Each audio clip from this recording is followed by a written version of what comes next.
I knew I was going to break them the moment I saw their faces. It wasn't rage. It wasn't even disappointment. It was the clean, quiet certainty of someone who has already dug the grave. 2 months before that day, the winning numbers burned on my phone screen. I stared at them, not smiling, not shaking, just calculating. 12 million after taxes, enough to change everything. And I decided right then I wouldn't tell a soul.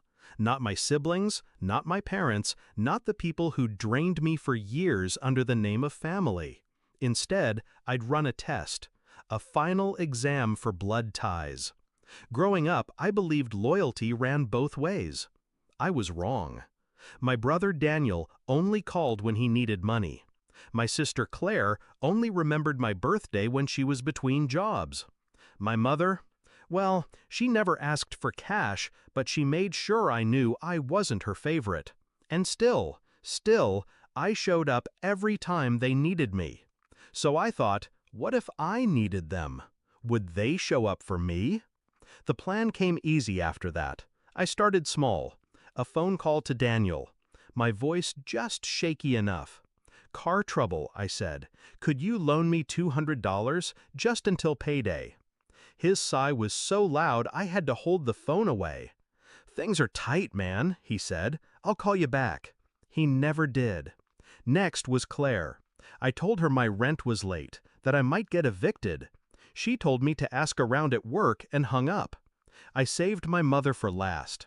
I told her I'd lost my job, that I was scared. Her voice softened for a second. Then she said, "You'll figure it out. You always do." Translation, not my problem. One by one, they failed. All except for one person. Someone I didn't expect. My cousin, Emily. We weren't close. She lived 2 towns over, worked 2 jobs, barely scraped by herself. When I told her I was short on rent, she didn't hesitate. "How much?" she asked.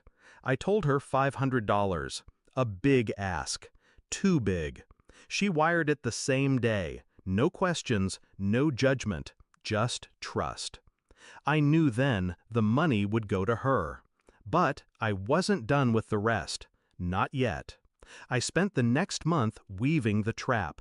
I invited the family for dinner at a nice restaurant, booked the private room, paid in advance, told them it was important and that I needed them all there.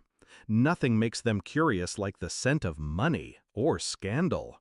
When they arrived, they looked around like vultures circling a carcass. Daniel asked if I'd finally landed a real job.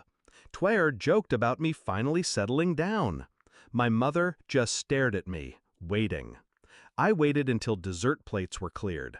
Then I pulled out a folder and slid it onto the table. Inside, a photocopy of my winning ticket, a bank statement with my new balance, and 3 sealed envelopes, one for each of them. Their faces went pale, then red, then greedy all at once. I spoke before they could. 2 months ago, I won $12 million. I told no one. Instead, I asked each of you for help. Small amounts, short term. I looked at Daniel. You said you'd call me back. At Claire, you told me to ask my coworkers. At my mother, you said I'd figure it out. I let the silence stretch until it was unbearable. Then I nodded toward the envelopes. They snatched them up like starving dogs. Inside each was a check for $1. One! And a letter explaining exactly why. Daniel slammed his envelope down. "This is a joke." "No," I said. "It's a mirror. Look into it." Claire's voice shook. "You're punishing us for not showing up when I needed you," I finished. My mother's lips pressed into a thin line. "Family doesn't keep score." "Family," I said, "doesn't disappear until there's money involved." I stood, leaving the folder on the table. As I walked out, Daniel called after me, demanding a real check. I didn't turn around. Emily got the real gift. I showed up at her tiny apartment the next morning. She opened the door in her work uniform, hair still damp from a quick shower. I handed her a cashier's check for $2 million. She froze, staring at the numbers like they might vanish. I, I can't take this, she whispered. You already earned it, I said. She cried. I didn't. It's been 3 weeks since the dinner. Daniel sent me 3 angry voicemails. Claire's posted vague quotes about toxic people on Facebook. My mother hasn't called at all, and I don't care. Because now I know the truth. Money doesn't change people. It just shows you who they were all along. I sleep better now.